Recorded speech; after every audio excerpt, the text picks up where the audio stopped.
સુંદર સવારના સર્વને જય શ્રી સ્વામિનારાયણ, જય શ્રી કૃષ્ણ. પરમ પૂજ્ય એવા મહંત સ્વામી મહારાજનો જય.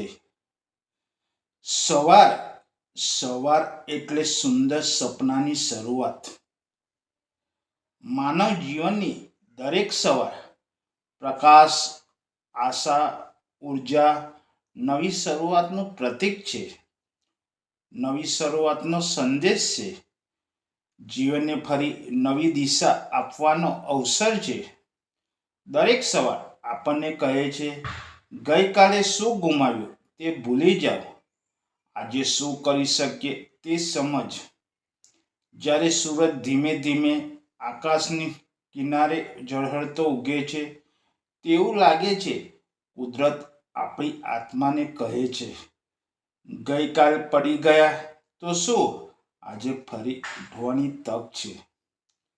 સવાર એ માત્ર સમય નથી, પણ તે જીવનનો સંદેશ છે કે અંધકાર પછી જ પ્રકાશ આવે છે.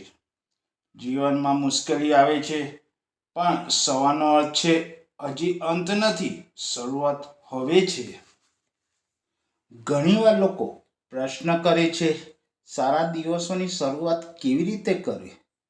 તેનો ઉત્તમ જવાબ છે, સવારે પ્રથમ વિચારો સકારાત્મક રાખો અને એક સારું કાર્યથી શરૂઆત કરો. કર્મયોગી વ્યક્તિ માટે સવાર એ દિવસનું શસ્ત્ર બને છે. સવારે મનને સંકલ્પ આપી પોતાનું લક્ષ્ય સ્મરણ કરી અને પ્રથમ પગલું ભરવું જ તે સફળતાની શરૂઆત છે. ભારતીય સંસ્કૃતિએ સવારને બ્રહ્મ મુહૂર્ત કહે છે. આ સમયને દેવતાઓનો સમય માનવામાં આવે છે, કારણ કે આ સમયે મન અને પ્રકૃતિ બંને શાંત હોય છે. જો આપણે આ સમયનો યોગ્ય ઉપયોગ કરીએ તો આપણા વિચારો વધુ શુદ્ધ અને પ્રેરણાદાયક બની જાય છે. સવારના સમયે ધ્યાન, પ્રભુ ભક્તિ, પ્રાર્થના, શાસ્ત્રોના વાંચન, પ્રેરણાદાયક વિચાર કરવાથી મનના તરંગો શાંત રહે છે અને આખો દિવસ આનંદમય બને છે. જેમ જમીનમાં વાવેલા બીજને સવારે પાણી આપીએ, તેમ જીવનના સપના પણ સવારના વિચારોથી સિંચાય છે.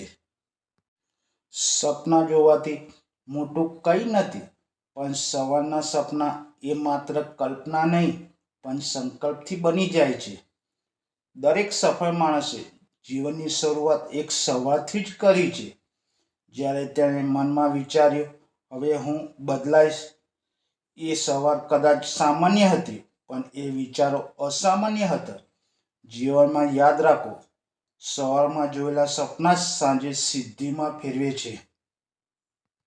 સવારે સમય છે જ્યારે આખી દુનિયા સૂઈ રહી હોય છે, પણ સપનાવાળો માણસ જાગી રહ્યો હોય છે. એ પોતાનો દિવસ બનાવી રહ્યો હોય છે. જે વ્યક્તિ સવારને જીતી જાય છે, તે આખો દિવસ જીતે જ છે. સવારનો પ્રથમ કલાક સૌથી મહત્વપૂર્ણ હોય છે. એ સમયે તમે જે વિચાર કરો છો એ આખા દિવસનો માર્ગદર્શિત કરે છે. જો તમે જીવનમાં સફળ થવા માંગો છો તો સવારનો સમય બગાડશો નહીં. તે સમય તમારું જીવન બદલી શકે છે. રોજ સવારે આંખ ખોલતા જ પોતાની જાતને કહો, હું શક્તિશાળી છું, હું આશાવાદી છું, આજે મારી નવી શરૂઆત છે. એ એક ક્ષણ તમને બદલી શકે છે. એ જ છે સવારની એટલે સુંદર સપનાની શરૂઆત. એટલે જ જીવનની સૌથી સુંદર વાર્તા સવારની એક કિરણથી જ લખાય છે. જય શ્રી કૃષ્ણ, જય શ્રી સ્વામિનારાયણ.